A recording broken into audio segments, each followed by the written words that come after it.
मैं Ghulam Mustafa from Grace of IT computerised embroidery digitising के इस कोर्स की छठी वीडियो के साथ 6th tutorial of computerised embroidery digitising और लेक्चर। और आज के इस लेक्चर में मैं आपको शेपिंग टूल्स के मुतालिक बताने वाला हूं जो बहुत इंपॉर्टेंट रोल प्ले करते हैं वाइल डिज़ाइनिंग बिग डिज़ाइन। जब बड़े बड़े डिज़ाइन बना रहे होते हैं so these commands will be very important for us, यानी बहुत अहम होंगी हमारे लिए। तो आइए जी मैं इन्हें शुरू करता हूं ताकि हम इसे सीख सकें। तो मैंने क्या किया, यहाँ से आके मैं कोई ऑब्जेक्ट बना लेता हूँ। तो सपोज मैंने यहाँ से एक ऑब्जेक्ट इस शेप का ऐसे करके फिर ऐसे करके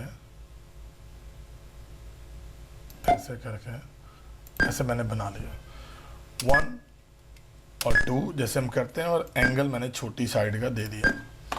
अब ये मेरे पास एक ऑब्जेक्ट आ गया जो भी इसका साइज़ है ऐसे थोड़ा छोटा, चले मैं कर लेता हूँ। और F2 मैंने किया था कि जूम हो जाए। और ओवरलैप डेफिनेट लगा, ओवरलैप कह रहा हूँ, हाँ ये अंडरले लगा हुआ है, इसे मैंने ख़त्म किया और ये आ गया मेरे पास। और यहाँ से मैंने स्टिच में जाके ऑटो स्टार्ट एंड जब भी डिज़ाइन बनाए तो इन चीज़ों को भी आप ऑफ़ कर लें। अब मैंने राइट क्लिक करके इसे क्लिक किया, ये 2 हो गए। और मैंने क्या किया, एक में रेड कलर कर दिया और एक में ब्लू ही मेरे पास है। ब्लू को भी मैं ग्रीन कर देता हूँ। चलें ये हो गया।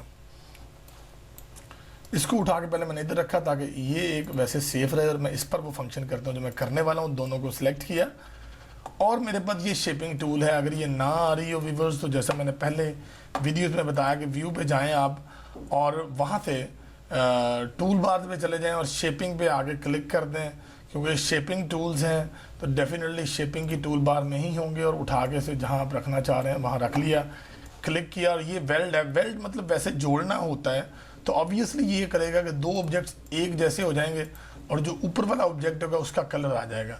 ऊपर क्योंकि रेड था इस वक्त तो आप देख रहे हैं कि ओवरऑल एक ही कलर होना है, क्योंकि सिंगल आउटलाइन के साथ ऑब्जेक्ट ने बनना है। तो ये आ गया। अब फिर मैं इसे लेता हूँ, ये जो मेरे पास है F2 करता हूँ, इसको मैं ऊपर यहाँ प्लेस कर लेता हूँ कि ये वेल्ड की कमांड है। और यहाँ से मैंने इसको फिर राइट क्लिक से डबल कर लिया और डबल करने के बाद मैं इसको लेफ्ट क्लिक से थोड़ा साइड करता हूँ। और यहाँ एक कमांड है इंटरसेक्ट, अंग्रेजी में इंटरसेक्ट कहते हैं 2 ऐसे हिस्से, 2 ऐसी ऑब्जेक्ट्स जो आपस में कता कर रही हों, ओवरलैप हों या कॉमन पार्ट ऑफ 2 ऑब्जेक्ट्स, यानी 2 ऑब्जेक्ट्स का मुश्तरका जो हिस्सा है, जो जहाँ दोनों हिस्सा अपना डाल रहे हैं। तो अगर यहाँ से मैं बताऊँ तो जो दोनों ही ऑब्जेक्ट हिस्सा डाल रहे हैं अपना, वो ये वाला हिस्सा, ये एग्जैक्टली ये वाला इंटरसेक्ट होने वाला है। मैंने आगे इस पर क्लिक कर दिया एंड यू कैन सी कि ये आ गया और यहाँ भी ऊपर वाला ही आया है। अब अगेन मैंने इन दोनों को सिलेक्ट किया और मैंने राइट क्लिक करके और राइट क्लिक से उठा के डुप्लीकेट किया। अब नेक्स्ट जो मेरे पास है, यानी मैंने वेल्ड भी कर लिया, मैंने इंटरसेक्ट भी कर लिया और डिज़ाइन में हम यूज़ कर सकते हैं। नेक्स्ट है एक्सक्लूड। अब एक्सक्लूड जब मैं करूँगा तो जो इंटरसेक्टेड पार्ट है वो गायब हो जाएगा, वो नज़र नहीं आएगा। हर ऑब्जेक्ट का अपना कलर रहा, रेड वाले का कलर रेड रहा और ग्रीन वाले का ग्रीन रहा, लेकिन जहाँ दोनों इकट्ठे आ रहे थे वो वाला हिस्सा बिल्कुल चला ही गया, डिसअपीयर हो गया और नज़र नहीं आ रहा। It is called exclude. तो ये मैं एक्सक्लूड जो है वो यहाँ रख रहा हूँ, ये मैंने रखा और अगेन इन दोनों को सिलेक्ट करके फिर मैंने राइट क्लिक से उठाया और मैं यहाँ से पहले 3 बताने के बाद मैं यहाँ आ जाता हूँ। It is called combine. Combine बिल्कुल इस तरह जिस तरह एक्सक्लूड है, लेकिन हुआ ये है कि इसमें कलर एक हो गया, दोनों का कलर डिफरेंट नहीं रहा। 2 मुख्तलिफ ऑब्जेक्ट हैं लेकिन सेम कलर के साथ। और वहाँ भी ये हुआ कि जो इंटरसेक्टेड हिस्सा था जहाँ ये दोनों अपना हिस्सा डाल रहे थे, जो ओवरलैप हिस्सा था वो गायब हो गया, लेकिन कलर उसका आया जो बिल्कुल ऊपर था। ये कहलाता है कंबाइन। तो मैं इसको कंबाइन को और एक्सक्लूड के डिफरेंस को बताने के लिए मैंने बिल्कुल साथ इसको कर लिया। अगेन मैं इसको पकड़ता हूँ ताकि हमें पता चलता रहे कि क्या हो रहा है। तो अब मैंने दोनों को सिलेक्ट किया हुआ है। तो यहाँ थर्ड वाला है, ये होता है जी फ्रंट माइनस बैक, यानी फ्रंट में से बैक माइनस हो जाएगा, यानी फ्रंट रहेगा फ्रंट वाला ये हिस्सा, ये बैक तो सारा जाएगा ना, इसने माइनस होना है। और ये वो हिस्सा जो इसका शेयर हो रहा है रेड फ्रंट वाले के साथ, उसको भी ले जाएगा अपने साथ। तो दोनों सेलेक्ट किए तो ये वाला बचने वाला है। तो मैंने जैसे ही यहाँ की ये किया तो आप देख रहे हैं कि ये मेरे पास रेड आ गया। और इसी तरह अगर मैं इधर दोबारा इनको पकड़ता हूँ और दोबारा राइट क्लिक करके मैंने इधर रखा तो ये बैक माइनस फ्रंट है कि पीछे वाला बचेगा।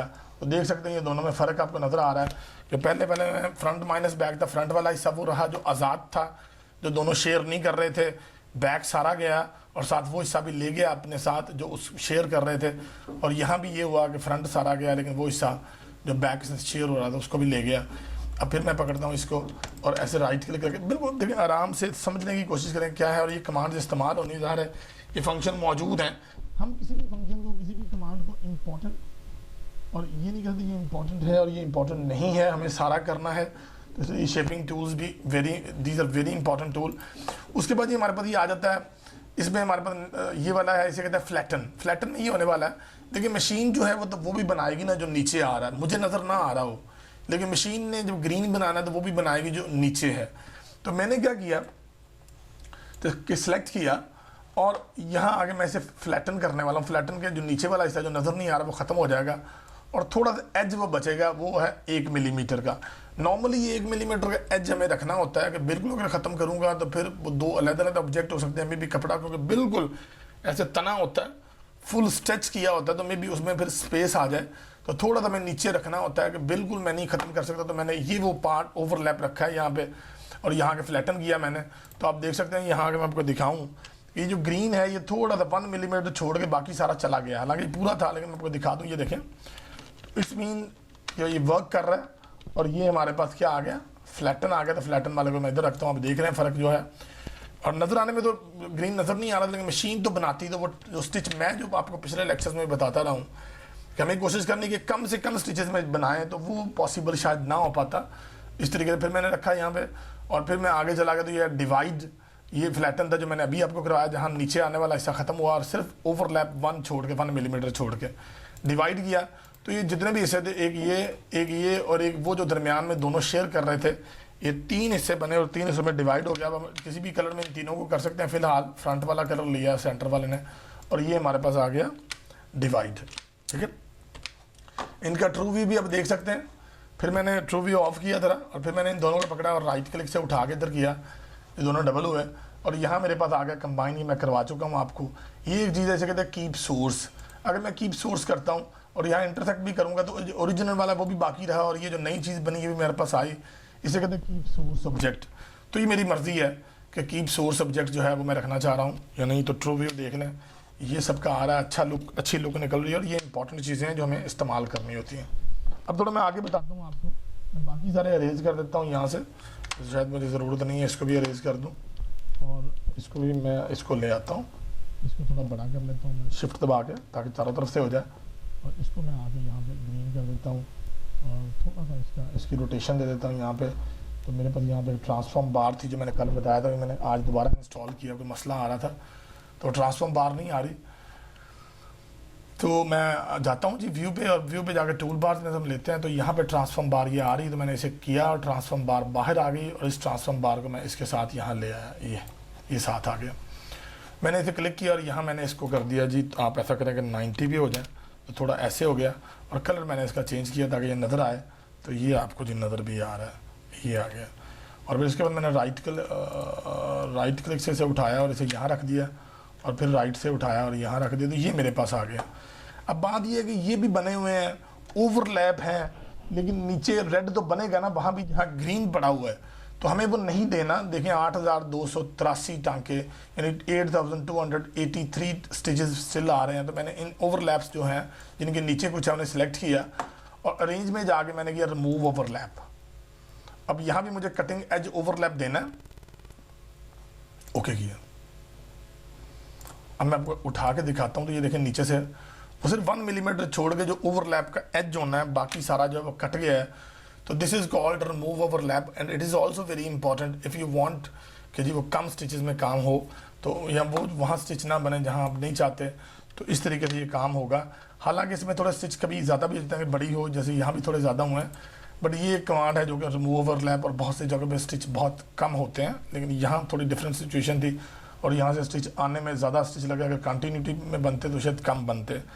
तो ये था जी हमारा आज का ट्यूटोरियल जिसमें हम शेपिंग टूल्स के मतलब बताया आपको। प्रैक्टिस कीजिए। मैं बार बार हर ट्यूटोरियल में कहता हूँ, साथ दी हुई जो डिज़ाइन उन्हें भी बनाइए और उन्हें एक दफ़ा नहीं बार बनाइए। और ये ना सोचिए कि जब आप कर रहे होते हैं तो आपको समझ आ गई है, समझ वो नहीं आती। जब आप फिंगर टिप्स पे आ जाए, आपको कोई प्रॉब्लम ना आ रहे, तब आप कह सकते हैं जी आपको आया। और फिर अगर कोई प्रॉब्लम है तो मेरे दिए हुए नंबर पर कॉल कीजिए और पूछिए, इंशाल्लाह आई विल हेल्प यू। और until the next video, bye bye.